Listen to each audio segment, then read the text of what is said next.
While Xbox Summer Showcase was actually pretty good this year, bringing back dormant IPs like Perfect Dark and Fable, I couldn't help but think about all the other forgotten titles that never made it past the 360 generation. And with their renewed interest in first party development, I thought it'd be fitting to run through a couple of those titles. Given that they now actually own a number of the studios that could put their talents in action. For many years, Microsoft's Flight Simulator remained stuck on the PC platform due to the console's limitations in not just computing power but also control capabilities. However, in 2020, Asobo did the impossible and single-handedly brought the flight simulation genre back from the dead. Now, I bring all this up because Microsoft has many other simulator games that can make a comeback with the current technology that Asobo has developed to make their own game possible. They brought back Flight Simulator. Well, why not bring back Train Simulator? Okay, maybe not that one, but what about Combat Flight Simulator? You have the flying down, why not add combat? And if that's not cool enough, then why not switch out the aircraft with giant mechs? Games like Mech Warrior or even Steel Battalion would be a great addition to this already niche game genre. If the original Xbox was able to handle a mech simulator like Steel Battalion, then why wouldn't the Series X be able to? But if that's a little too niche for Microsoft to make some profit from, then they could go with a much more casual and arcadey approach like Mech Assault. They've already made it backwards compatible, so a sequel to one of the best selling games on the original Xbox doesn't seem like a bad move.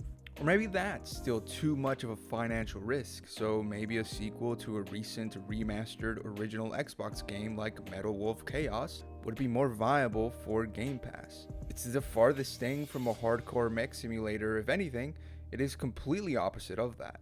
It is basically just a third-person action game with the visual style of a mech game with the hardest boner for America. Being the US president himself. Speaking of third-person action games, Gun Valkyrie is one of the few uniquely Japanese action games that was unfortunately not very well received by the general public, but I tend to think that it had a solid foundation that a sequel can easily build and expand on. I can see this game looking and playing like Vanquish on the 360. Upgraded graphics, modernized controls, and updated level design could push this game further up that Metacritic rating if done correctly. And similarly, Brute Force is one of the few IPs that Xbox fans still to this day continuously bring up when making such lists as this. Over the decades, it has garnered a strong enough cult following that a follow-up seems like a no-brainer. A squad-based third-person shooter seems like the perfect fit for Game Pass, and Xbox history with co-op games is pretty undefeated with games like Gears and Halo. So Brute Force has a pretty detailed and successful blueprint it can follow. While a modern Brute Force would probably play more like a traditional third-person shooter, a game like Breakdown would be a much more experimental take on the modern action game. A type of game that has a much larger target audience today than it did before with the growing indie market. Breakdown literally looks and plays like a game that an indie developer would make today and see great success, especially on a platform like Steam and Game Pass. But if that's not niche enough, just like Brute Force, Xbox can capitalize on the current cult following of Phantom Dust. The fact that this game was brought back with backwards compatibility and still held an active online community should be a reason enough to reboot this franchise. It may not hold the top spot for most number of online players due to how niche its gameplay is, but the fact that it even holds a spot is impressive in itself.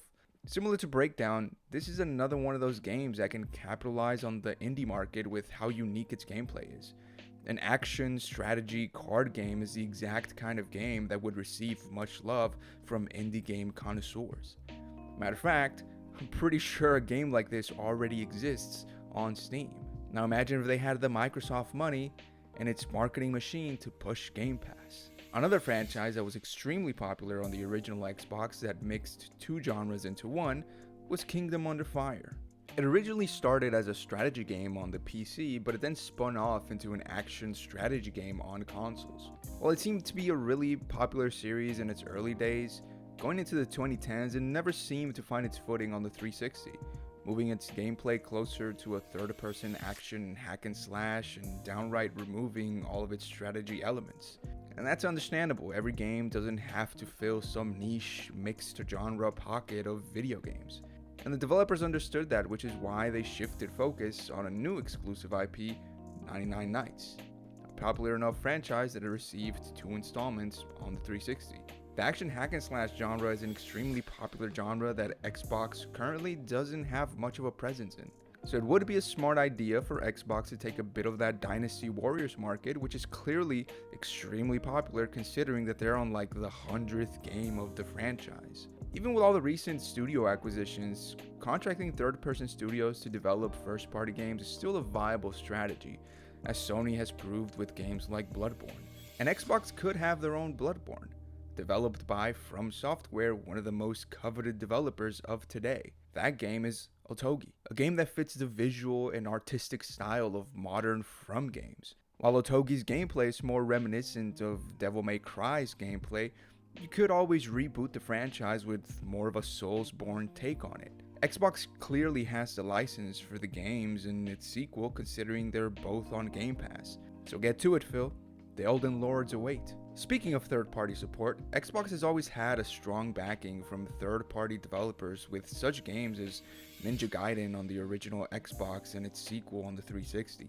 Ninja Gaiden Black has become one of the better games on the Xbox and also resulted in the best reviewed game on the console. Tenchu is another one of those franchises that had a short exclusive run on the 360. With all of these Japanese developers, Xbox's weak presence in Japan almost seems like it's self-inflicted, considering the fact that they invested into 2 fantastic JRPGs that kinda just died on the 360. Lost Odyssey was one of those games, a traditional turn-based role-playing game, very similar to early Final Fantasy games.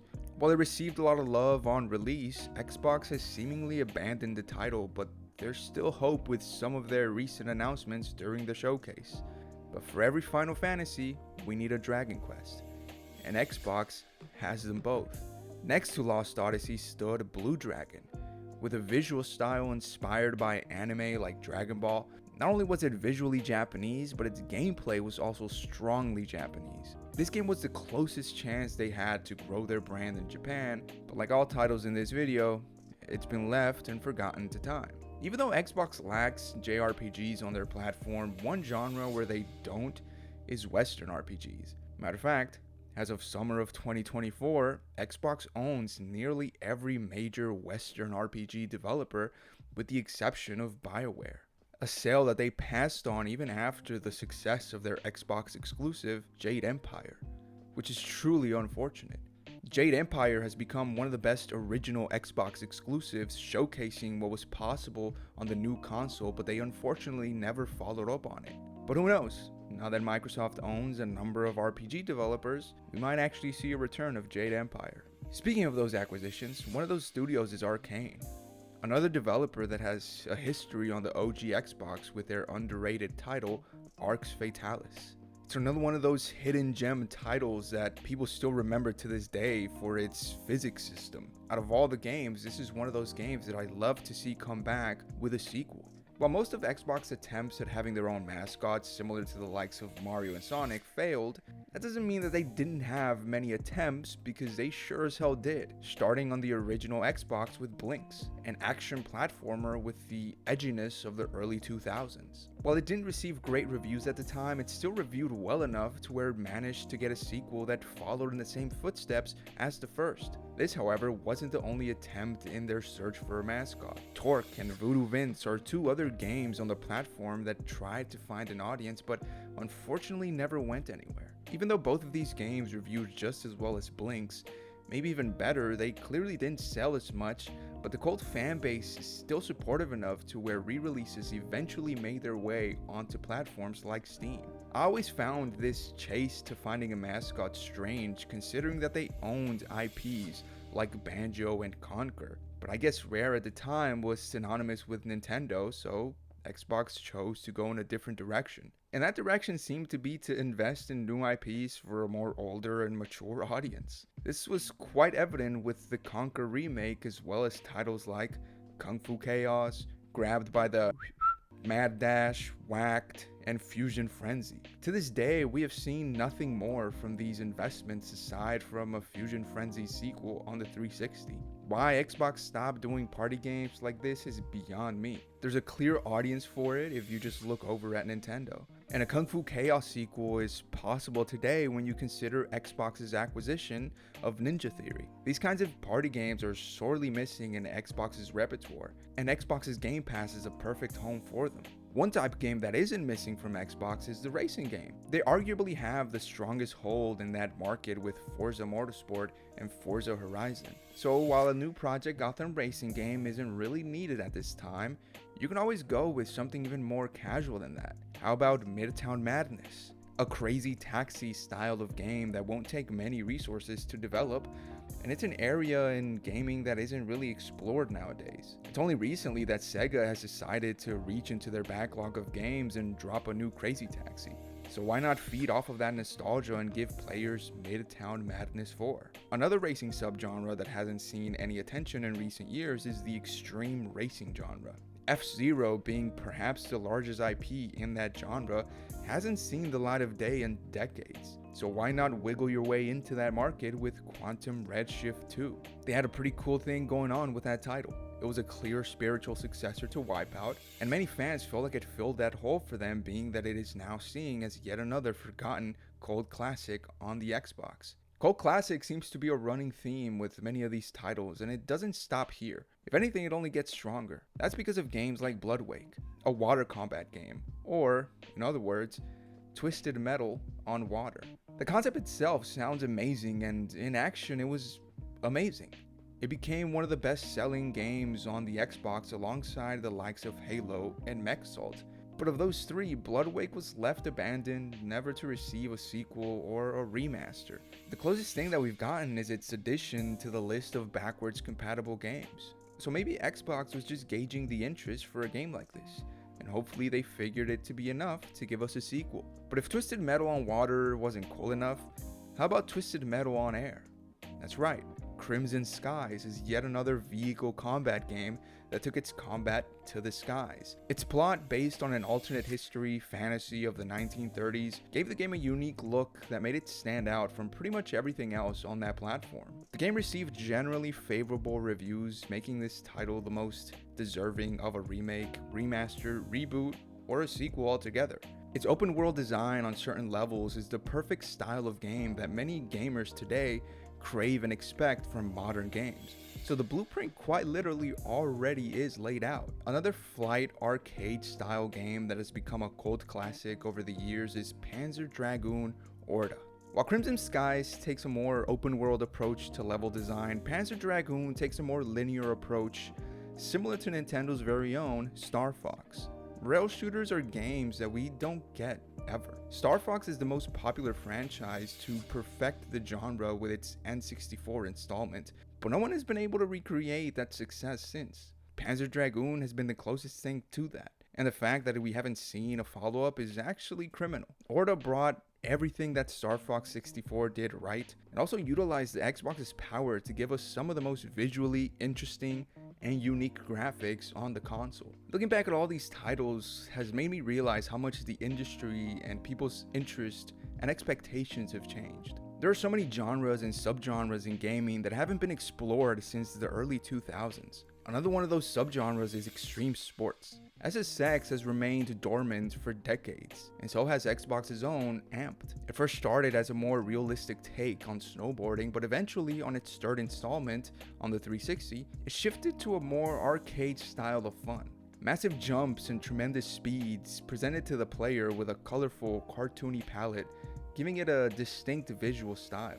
Bringing this franchise back could fill that hole that SSX used to dominate all those years ago. The last game that I want to highlight is one that seems like the perfect candidate to bring back. Xbox now owns its publisher. It's a horror game that is beloved by horror fans, and it's from an already established and recognizable universe. Call of Cthulhu: Dark Corners of Earth. That's right. The embodiment of cult classic in both the literal and metaphorical sense. It is a game that inspired and influenced many of the tropes seen today in psychological horror games like Amnesia. It brought the sanity system to consoles in a world that is almost tailor-made for something like this. A Lovecraftian horror game inspired by H.P. Lovecraft's writings of otherworldly horrors. While the list is vast, covering many genres, the reality is that most of these picks will probably never happen. Even though Microsoft does own some of these studios that developed these games, they don't seem to have any interest in reviving these old titles, unfortunately. But at least we're getting new and original titles like Hi-Fi Rush. Oh, fuck.